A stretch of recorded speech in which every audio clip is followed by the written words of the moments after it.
Hi everyone, welcome to this tutorial. To give you an overview of what this tutorial will be about is we're going to create a very fake kind of social media advert for a chocolate product. We've kind of moved through all of the departments now, excluding CFX, but that will be in the next project. We now have lighting to do. So in here, you'll notice that it's kind of a familiar thing now. Look, I've got this import live layout. So this basically imports everything so far, and this is just bringing in the layout. Now you might be thinking, why am I reloading all these in? It's totally up to you guys. It's totally up to you how you want to do things, but I don't always work in a very linear fashion. I might have actually started lighting without any animation, without any effects and stuff, so there's just that to bear in mind. So this is why I bring them in and just layer them on top. So this is bringing in the live layout, remember, so that will be basically cameras and geometry, not doing much at all. And we're not going to even go over to this section because it does break that interaction, but we'll look into fixing that in a sec.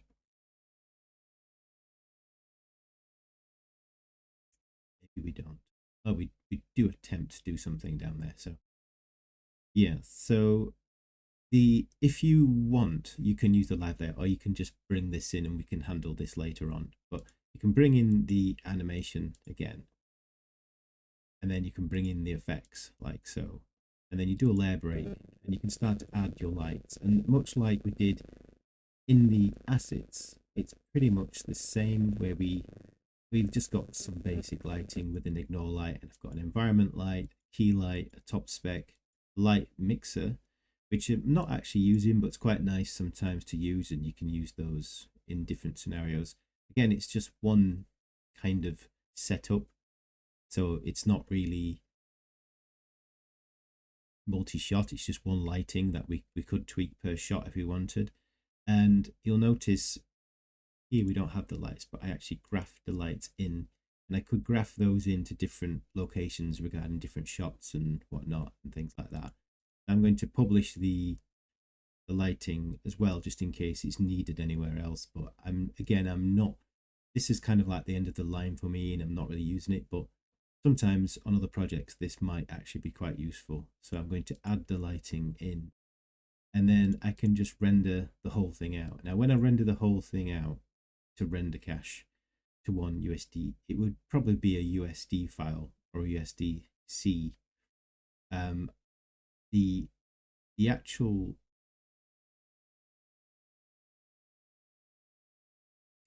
file is kind of saved here, so that's kind of like the whole file that's being loaded. So you can actually unload all your lighting. You've just got a shot 1, and then you can go shot 20, and you kind of notice we've lost that, you know, per shot thing going off, you know, with its switches. So the way I did that is, first of all, I added some and refer back to the asset tutorial, because I kind of explain all of these, but I create some render settings and add a motion blur node, do some, again, a switch node for controlling the render settings, so I can change the different render settings. I think that could just be that. Okay, and then you can choose the render settings while you're developing stuff. And then down here is just a copy of what I had right back in the layout, where it's pulling in each camera, and I'm basically going to configure a layer and start an frame. And then I can switch again using the shot switcher, and this is copied. It's just a reference, and it's not an ideal way of working, but it's just referencing the results of this, which are referencing from my layout shot edit control, which was actually going all the way back up, and it's kind of referencing this guy. So not ideal, but it allowed me to kind of still kind of peep at things by going into the render settings and taking a look at those different shots. And then for rendering the there's a switch node in here called @shot, and I do actually have a shot that you can use to switch things around as well, like this. Then I can override that, do this kind of, I'm going to override this with this name here, which can be found in here. So I can actually create a new variable and 3 wedges, and then I can set the flavor and the attribute and wedge based on that as well. So when I generate static work items, I can look at the end chain here, and this will render, this will render, this will render. So if I go into shaded mode, it might make more sense, but it's going to render this, that flavor, then that flavor, then that flavor, that flavor, and then that shot. Obviously, you want to be in the camera, and you see it kind of changing. That's kind of what we're going to be rendering. So when and I'm going to hide the background and just render the background. I didn't actually render the background in the end. I just did a 2D thing, but you could set this up as well, and I'll leave that to you guys, or we'll do it in another project because we might need that. But this is really cool because you can do a lot of cool stuff in here where you can actually render certain passes out, or you can remove a shot using this type of expressions. I could remove a certain shot, or even if I've rendered the whole thing and I made a tweak to just one of the shots, you can right click on a node and cook that, and it will render just that shot and that flavor that you've decided.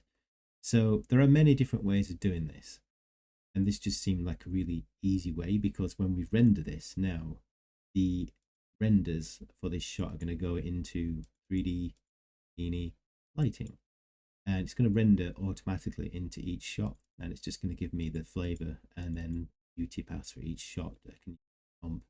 So that was just a quick way of doing it like that. So this is kind of why this variable has been declared here. I can kind of switch between like the multi-shot workflow, and you could even just render stuff off of here and stuff, but it's completely up to you. The actual path where things are being saved, which is here, is being changed. So the shot is changing and the flavor is changing. That's creating those folders that I just showed you. So it's creating like the shot and the milk chocolate, or the the white chocolate, based on the attribute that changes in the top graph. So it kind of loops through and does all of that. So it's a very simple lighting setup, and I intend to do kind of more of this kind of workflow. But it's really powerful because even at this stage, this could be your master lighting, and you could have different branches that switch on and do different shots and things. Or you could just go in now and say, yeah, I thought the lighting in this shot just felt a bit weird, and you can go in and just edit the lights. Even though this is kind of broken, there's still USD structure there, there's still USD data that you can actually edit and do a light mixture or stuff. So I've done like a light linker here where I think I excluded one of the lights not to go on the background, but it didn't matter in the end because I didn't render the background. But I was just kind of creating a top light, but on the background it was kind of creating a weird shape, and I just excluded that from it. So you can see what I've done there. So I've kind of said to it, this kind of method, just don't affect that area. You can use like light linking as well in there. So I didn't really spend much time. I literally just threw in an environment light, a key, top spec, and some light mixer which isn't being used, just as a template, just to remind me that they there, and it's just something that you can use. So it is one way of working. I'm not saying it is the way of working. It's just the way I rendered that shot in the final video that you saw earlier. So yeah, so that's kind of like going through the whole process. So you can have a look at that file and you can probably modify it, but soon I'll be taking all of this stuff and making a slightly more complicated project. It's kind of a structured journey, and it leaves the ability to do things like add stuff. Like, so for example, we're going to go back now into assets, and we're going to add another flavor really quickly. So let's just see how quickly I can break this. call this mint choc. We'll plug that in. So we've now got we've got an assignment. So I'll just hold Alt and just drag that there to make it pretty. Bring that up there. So yeah, we've got this mint. Now we have the kind of the assignment, but we don't have the material yet. So I'm going to just quickly grab a milk chocolate. I'm going to Alt pull this across here and Alt and pull that across and steal that like that. Just move those here. Choc.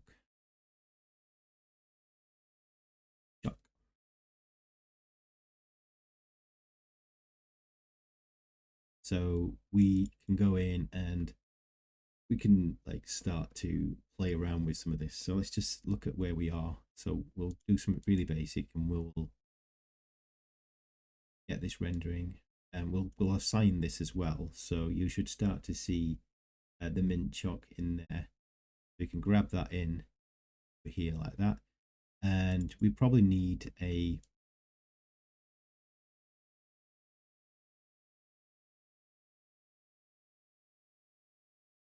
thing as well for mint. So what we can do is go up and then just get those assignments in place. So we've got the mint choc and the MTL mint.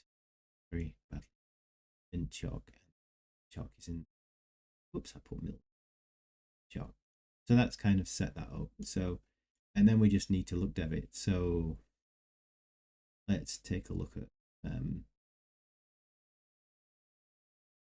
So we're looking at the closed one, and that is because we are looking at the working variants. I'm going to say open, and I'm going to switch over to the effects.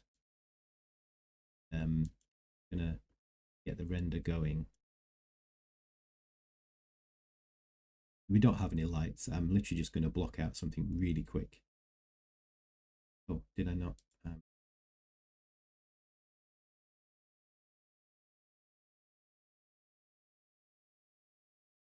So we have the stuff we copied over.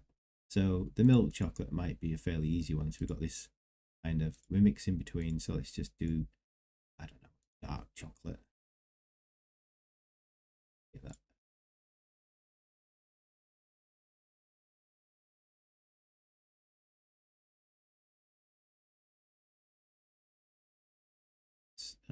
I guess that'll be all right for the demonstration. We've got the dark chocolate and then we've got the mint. And I don't know, really, mint, would it be white? Shall we just make it white? Like one of those mint, just for the hell of it.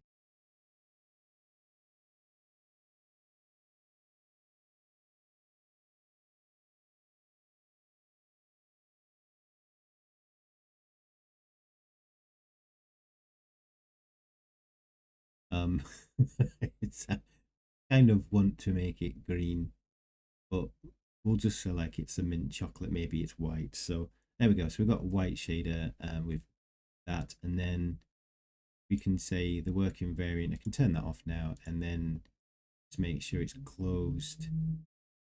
And I'm going to set this back to live. I put my lights in. Hopefully, don't crash. Come down right to the bottom, and do its thing.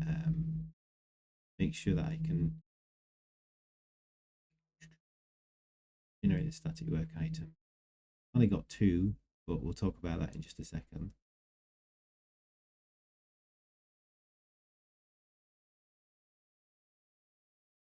Show how this is going to record when my GPU is starting to go pretty crazy.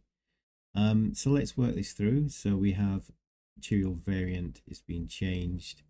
This tops now. We haven't updated this attribute, so it won't really know possibly that there is a third option. So we can go in, and you don't have to do this, by the way. You can say I'm going to have I'm going to have 3 versions, and it was called, I think we called it mint choc.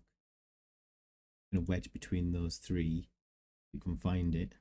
If I go up now and I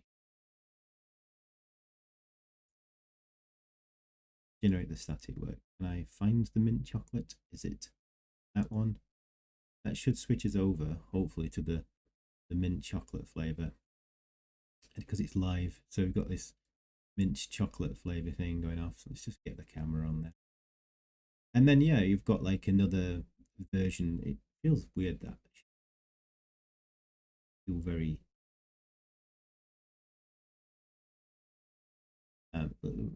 so let's just position this in a way that works for us. Kind of look depth that a little bit. And then let's just look depth that. Well, it's not the point of the tutorial really, but the mint, hoping it is actually in there. I'll just dial in some parameters and see what happens. And we'll just render what we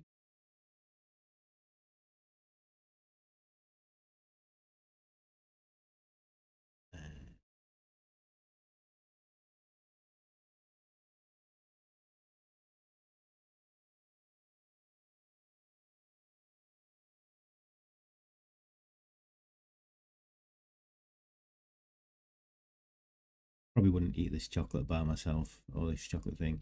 Anyway, not going to spend forever. When I'm looked up and I wouldn't have this background on, I would literally just go somewhere up here and turn it off, like even things that slow things down now. So I would go in and probably turn off the floor, and it's just going to render. It's going to look a bit brighter because the floor is actually going to be hiding stuff as well.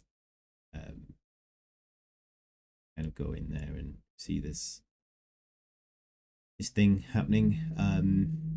Probably a little bit too much, but it's just a test, isn't it? So yeah, so now we have this horrible looking mint chocolate flavor that we've added in, and we can switch the floor back on. It doesn't really go anywhere, the floor, and then we can publish this.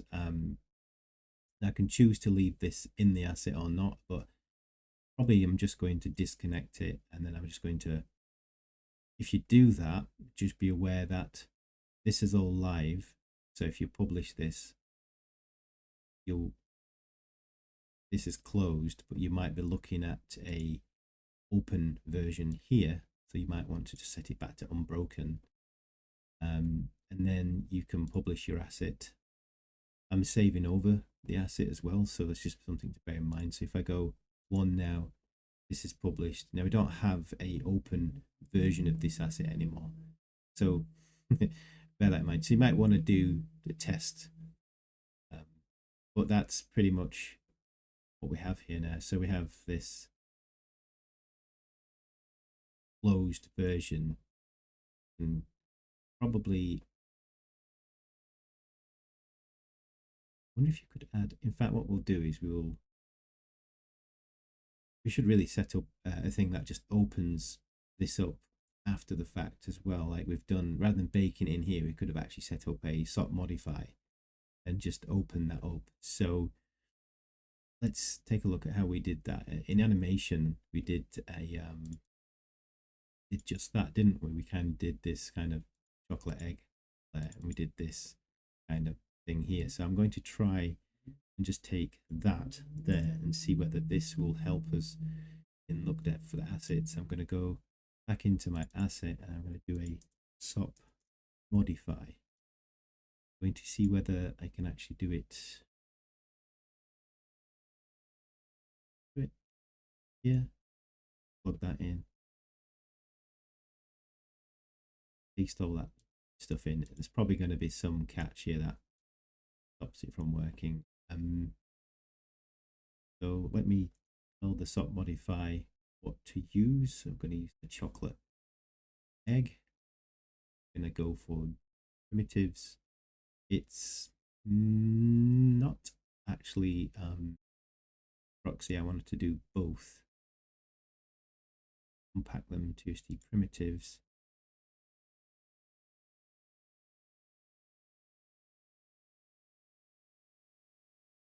Okay.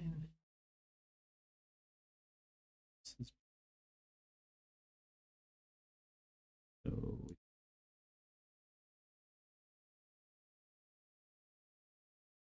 is this, I wonder if this frame here is, actually we don't need to animate it, do we? It's probably, see whether we can, or, oh, it's not unpacked. So I'm sure I did say unpack. Oh, I didn't click on it. Okay, so what's this saying? Add parameter reference in some stuff. What the, so parameter reference. In parameter assets.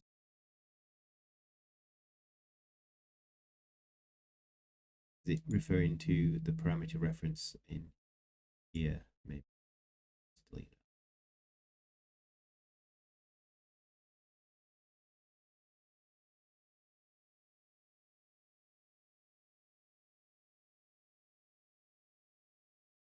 that. Reference minus there. So it's not animated, it's just a temporary thing. Still complaining about something. I'm not really sure complaining about because see that attribute being used somewhere else.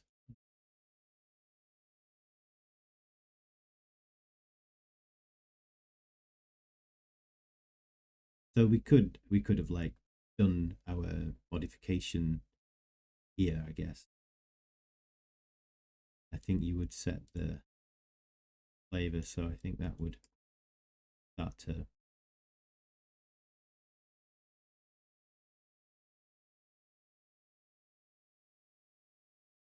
so hopefully that still kind of works. You do a sock modify and it's not being saved, it's just something.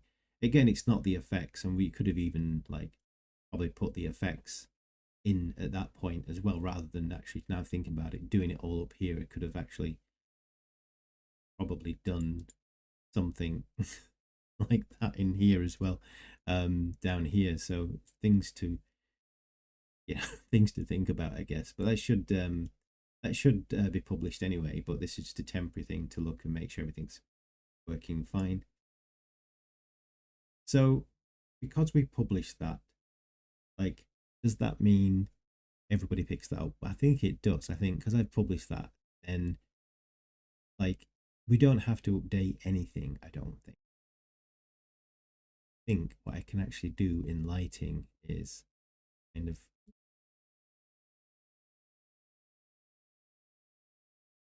simply just recache this, so save this back out.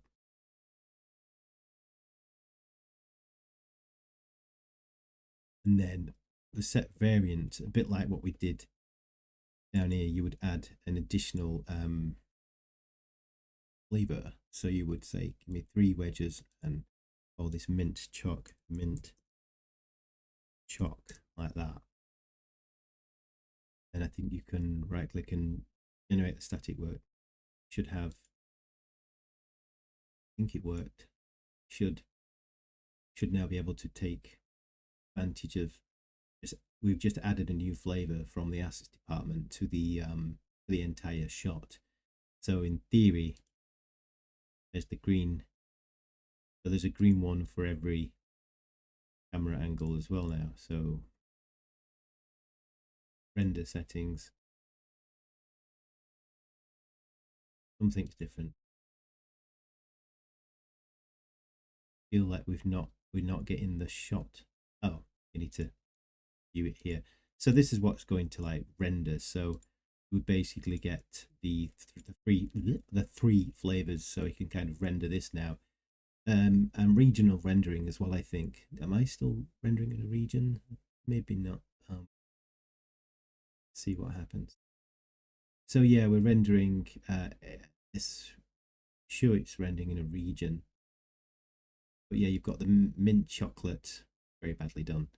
And then you've got this caramel. And actually, that'll probably move on to a different shot now I think about it. So yeah, you've got the white chocolate. So you could potentially have 3 renders. So if I do that now, and if I quickly render this, and I never render anything at full quality to start with, so I essentially have I disable motion blur, and I have like different settings that I kind of just predefine before I start the project. Yeah, I actually did change the this needs to be kind of like in 19 by 16, which is, I'm just going to have it at this kind of resolution here, and then I copied this. I just paste relative references into this, so you're going to get the same, but like I did before, I'm going to divide it, whoops, not times, but I'm going to divide it by 2,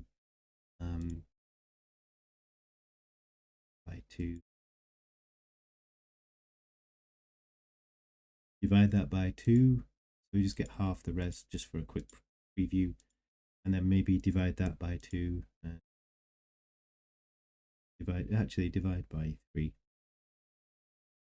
It's just something, so it'll look the same, but it is actually a smaller resolution, so I can change the quality just to kind of demonstrate this. So we'll kind of do it render settings low like this, and then we'll take a look at the path trace samples. Yeah, you can just set them, or you can reference them from here and put them in like I did with the acid stuff, and divide them, and do stuff like that. So 64 might get us where we need to be, and then I can kind of come down here, and don't want to save over the previous renders, which I think will still be set up in the version control thing. Well, it's not version control. Maybe I'll just double check and see in my renders what version I actually used. I think they're all going into version 1. So yeah, so I might actually just do that into version 2 just to test this is all working. File save.